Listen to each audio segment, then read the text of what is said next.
Fox's Jessica Tarlov doesn't usually mince words. Quoting Trump supporter Dave Portnoy, "Don't piss down my back and tell me it's raining." And that's exactly what Trump's doing. This is his stock market, his tariffs, and his mess. But now that it's consistently falling apart, he's suddenly pointing fingers. Classic Trump economics. Take the credit, dodge the collapse. The GDP number today was negative 0.3%. It was 2.4% in Biden's last quarter. That's why he was out there today freaking out. That's why he's posting about the stock market and saying this is Biden's stock market when he took responsibility for it on January 29th. And he said, oh, this is my stock market. Now he doesn't want it anymore. And to quote the philosopher king, Dave Portnoy, "Don't piss down my back and tell me it's raining." This is Donald Trump's stock market. This is his economy. And the tariffs that he's implementing are destroying the economy. It's not even a liberal talking point. It's a Trump voter getting hit with the reality of Trump's policies. Because you can spin it however you want. But when the market tanks and prices spike and the economy slows down, someone has to own it. And this time, it ain't Biden. The Biden team can say, well, if things are so bad, how come the stock market's on a roll? Because they think I'm going to be elected. That you think the stock market's rallying because people think you're going to be elected? I do, yeah. If you take a look at Iowa, if you take a look at New Hampshire, the stock market's been going crazy since then and long before then. When I announced I was running, I took the lead early, and then I beat everybody, including Ron DeSantis. I call him DeSantis now. I took the other names. Mr. President, back to the economy for a second. Yeah, that was him just over a year ago, bragging that the market was up because people thought he'd win. No policy explanation or numbers, just Trump being Trump as usual. But now that the market's unstable and now that consumer confidence is fading, now somehow he's a bystander in his own presidency. All right, so obviously this is just moments after we learned that this GDP number came out. It did show a drop in growth, a contraction in the economy, first that we have seen in years, in fact, and it's a sharp reversal from the 2.4% growth we saw in the fourth quarter. So obviously this is a White House that is stepping out to defend its policies on the economy in a moment where we're waiting to see if the first deal comes through on tariffs. Yeah, we were looking at this. Quarter four was 2.4% growth.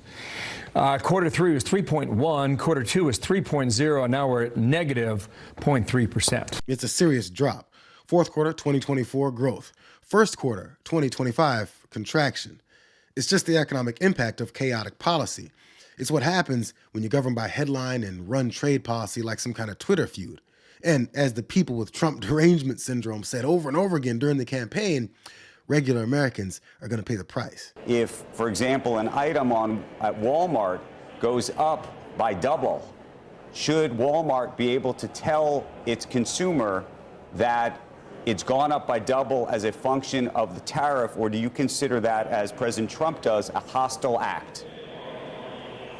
Well, that seems more political, but think about this. When you go to the pump to buy gasoline, did you see them putting an item when Joe Biden shut off American energy and prices went up?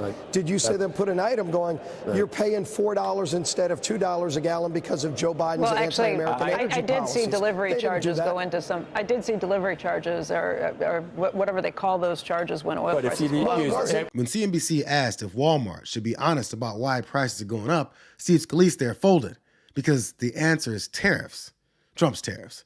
But they can't say it out loud. So instead, Trump's childlike strategy to point at Biden is adopted by the rest of his weak-ass party. This is what happens when loyalty outranks truth. The repercussions of policy get dismissed, and accountability to the people Scalise is supposed to represent is non-existent. He represents Donald Trump, and Donald Trump alone.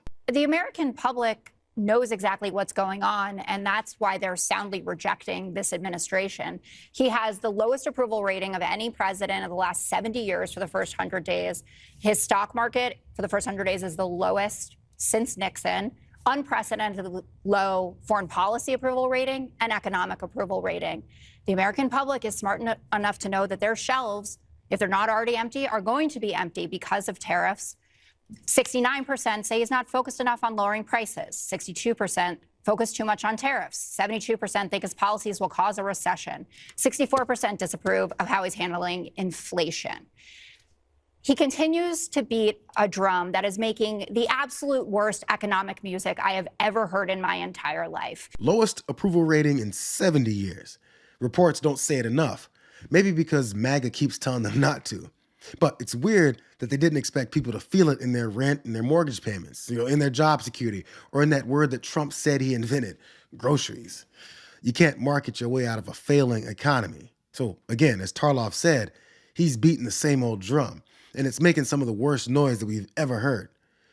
But they don't care. In fact, he's so smug, he tossed a couple middle fingers at his supporters and told them that the destruction of their lives is exactly what they voted for. So please, get off his back. He's got some more money to collect from you. Concern out there. People are worried. Even some people who voted for you saying, I didn't sign up for this. So how do you answer those concerns? Well, they did sign up for it, actually, and this is what I campaigned on. I said that we've been abused by other countries at levels that nobody's ever seen before.